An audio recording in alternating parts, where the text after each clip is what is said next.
சனிக்கிழமை ஈவினிங் எடுத்த வீடியோ. எல்லா ஈவினிங்குமே எங்கள் வீட்டில் இப்படி தான் இருக்கும். 5 மணி ஆனோடனே வாசல் தெளிச்சு விட்டு வீட்டை வந்து ஒரு முறை பெருக்கி விட்ருவேன். ஏன்னா தம்பியும் பாப்பாவும் ஏதாவது சாப்பிட்டு கொட்டிக்கிட்டே இருப்பாங்க. அதனால் வீடு எப்போயுமே ஈவினிங் ஒரு டைம் கூட்டி விட்ருவேன். கூட்டிட்டு அடுப்பெல்லாம் தொடச்சி விட்டுட்டு பாத்திரத்தை எல்லாத்தையும் கழுவி வச்சுருவேன். அப்படின்னா தான் சமையல் நைட்டு சமையல் செய்கிறது கொஞ்சம் ஈஸியாக இருக்கும்.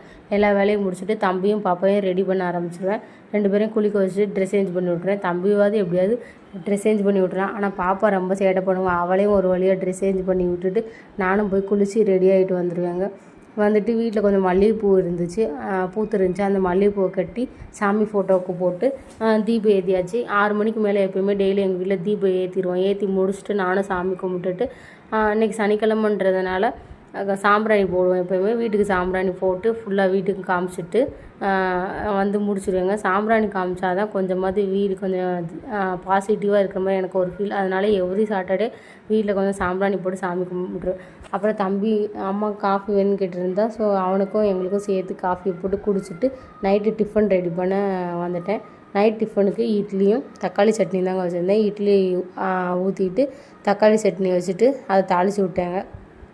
தக்காளி சட்னியில் கொஞ்சம் புதினா போட்டு இன்றைக்கி செஞ்சுருந்தேன். டேஸ்ட் எனக்கு ரொம்பவே பிடிச்சிருந்துச்சுங்க. நீங்களும் இந்த மாதிரி புதினா போட்டு செஞ்சுருக்கீங்களான்னு சொல்லுங்கள். என்னோடய வீடியோ பிடிச்சிருந்தா லைக் பண்ணுங்கள், ஷேர் பண்ணுங்கள், சப்ஸ்கிரைப் பண்ணுங்கள். பாய்.